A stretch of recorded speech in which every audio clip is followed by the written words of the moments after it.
ছোট্ট একটি আমল আছে। এই ছোট্ট একটি আমল করলে জান্নাতের 8টি দরজাই খুলে যাবে।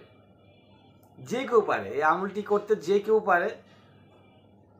আমাদের উচিত, আমরা জান্নাত তো সবাই চায়, তাই না? সর্বোচ্চ সাফল্য হচ্ছে জান্নাত। তো জান্নাতে সবাই যেতে চায়, জান্নাতে যেতে চায় না এমন মানুষ পৃথিবীতে নাই বললেই চলে। তো সেই জান্নাতের দরজা আছে 8টি। আমরা চাইলে সে 8টি দরজাই ইনশাআল্লাহ তাআলা রাব্বুল আলামিন খুলে দিবেন। কিভাবে?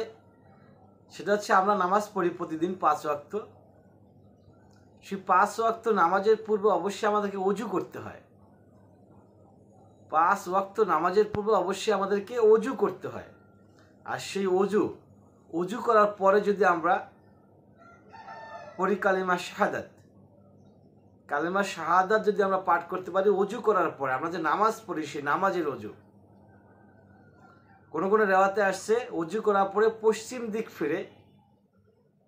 দিক ফিরে আকাশের দিকে তাকিয়ে আঙ্গুল উঠায় বলতে হবে, আশহাদু আল্লা ইলাহা ইল্লাল্লাহু ওয়াহদাহু লা শারীকা লাহু আশহাদু আন্না মুহাম্মাদান আবদুহু ওয়া রাসূলুহু। আবার কোনো রেওয়াতে আসছে যে না, পশ্চিম আকাশে তাকাইতেও হবে না, আঙ্গুলও তুলতে হবে না, শুধু ওযুর পরে বললেই হবে।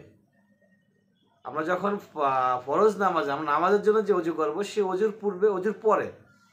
ওযুর পরে শুধু কালেমা শাহাদাত পাঠ করলেই মহান রব্বুল আলামিন কাল কিয়ামতের ময়দানে আমাদের জন্য জান্নাতের 8টি দরজাই খুলে দিবেন। নিয়মিত পাঠ করতে হবে।